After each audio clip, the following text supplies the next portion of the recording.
Chapter 14. About this time, war broke out in the region.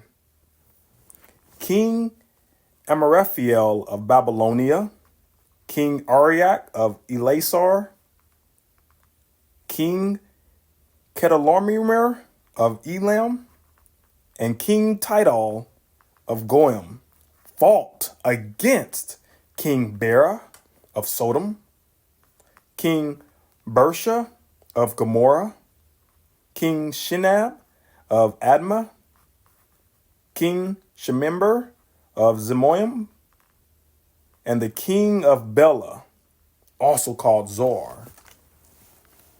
This second group of kings joined forces in Siddim Valley, that is, the Valley of the Dead Sea.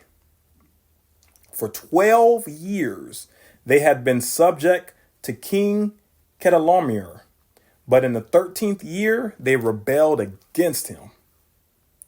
1 year later, Chedorlaomer and his allies arrived and defeated the Rephites at Ashtaroth Carnium, the Zuzites at Ham, the Emamites at Sheva Kiriatim, and the Horites at Mount Shear, as far as El Paran at the edge of the wilderness. Then they turned back and came to En Mashpat, now called Kadesh, and conquered all the territory of the Amalekites and also the Amorites living in Hazan Tamar. Then the rebel kings of Sodom, Gomorrah, Admah, Zeboim, and Bela, also called Zoar, prepared for battle in the valley of the Dead Sea.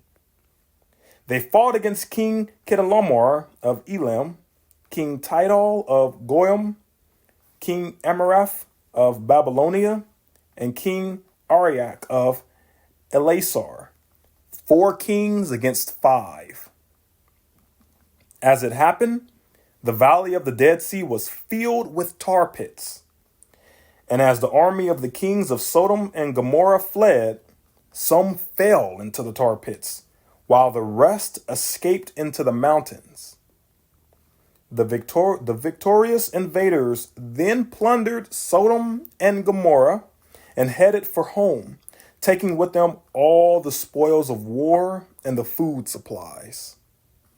They also captured Lot, Abram's nephew who lived in Sodom, and carried off everything he owned. Wow. But one of Lot's men escaped and reported everything to Abram the Hebrew, who was living near the oak grove belonging to Mamre the Amorite. Mamre and his relatives, Eshcol and Aner, were Abram's allies. When Abram heard that his nephew Lot had been captured, he mobilized the 318 trained men who had been born into his household.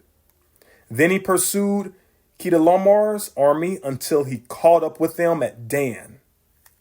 There, he divided his men and attacked during the night. Chedorlaomer's army fled, but Abram chased them as far as Hobah, north of Damascus. Abram recovered all the goods that had been taken, and he brought back his nephew Lot with his possessions and all the women and other captives.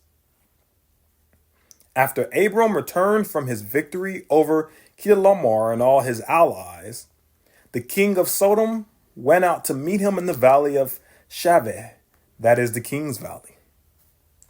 And Melchizedek, the king of Salem, and a priest of God Most High, brought Abram some bread and wine.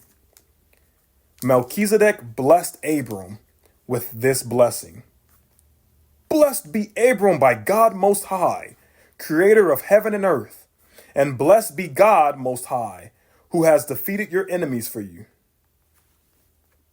Then Abram gave Melchizedek 1/10 of all the goods he had recovered. The king of Sodom arrived to Abram. The king of Sodom said to Abram, "Give back my people who were captured, but you may keep for yourself the goods you have recovered." Abram replied to the king of Sodom, I solemnly swear to the Lord, God Most High, creator of heaven and earth, that I will not take so much as a single thread of sandal thong from what belongs to you. Otherwise, you might say, I am the one who made Abram rich. I will accept only what my young warriors have already eaten, and I request that you give a fair share of the goods to my allies, Aner, Eshcol, and Mamre.